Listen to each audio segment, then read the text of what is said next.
ব্যাপক চাপের মুখে যুক্তরাজ্যের অর্থ মন্ত্রণালয়ের অর্থনীতি বিষয়ক মন্ত্রীর পদ থেকে পদত্যাগ করেছেন টিউলিপ সিদ্দিক। বাংলাদেশ আওয়ামী লীগ ও শেখ পরিবারের দুর্নীতির সঙ্গে তার নাম উঠে আসার পরিপ্রেক্ষিতে মঙ্গলবার ব্রিটিশ প্রধানমন্ত্রী কিয়ার স্টারমার বরাবর পদত্যাগপত্র জমা দেন তিনি। পরে প্রধানমন্ত্রীর অফিস থেকে টিউলিপের পদত্যাগপত্র গ্রহণ করা হয়।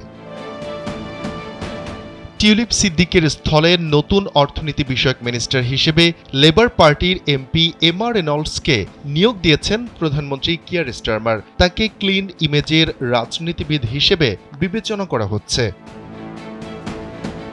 ৪৭ বছর বয়সী এমা রেনল্ডস গেল বছরের জাতীয় নির্বাচনে নির্বাচিত হন।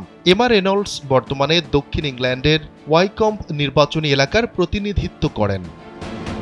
একমাত্র ওয়ালটন এসি দিচ্ছে 1 বছরের রিপ্লেসমেন্ট গ্যারান্টি।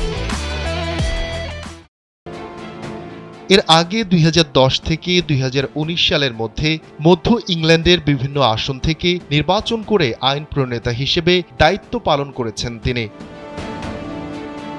এদিকে ক্ষমতাসীনদের নিজস্ব স্বার্থ হাসিলের লক্ষ্যে টিউলিপ সিদ্দিককে যুক্তরাজ্যের দুর্নীতি দমনের দায়িত্ব দেওয়া হয়েছিল, এমনটি উঠে এসেছে ব্রিটিশ সংবাদ মাধ্যম দ্য গার্ডিয়ানের এক প্রতিবেদনে। স্থানীয় সময় মঙ্গলবার টিউলিপের পদত্যাগের পর প্রতিবেদনটি প্রকাশিত হয়। ওই প্রতিবেদনে গার্ডিয়ান জানায়, ডাউনিং স্ট্রিটের ভেতরে এমন কিছু লোক রয়েছেন যারা নিজেদের স্বার্থ হাসিলে টিউলিপকে মন্ত্রী বানান। তাকে লেবার পার্টি বা ক্ষমতাসীনদের ব্যানার হিসেবে ব্যবহারের একটি মনোভাব ছিল স্পষ্ট। কিন্তু বাংলাদেশে তার খালা শেখ হাসিনার ক্ষমতাচ্যুতির পর ডাউনিং স্ট্রিটের ওই লোকেরা হয়তো ভাবছেন টিউলিপকে সামনে আনার আগে তারা যদি দ্বিতীয়বার ভাবতেন।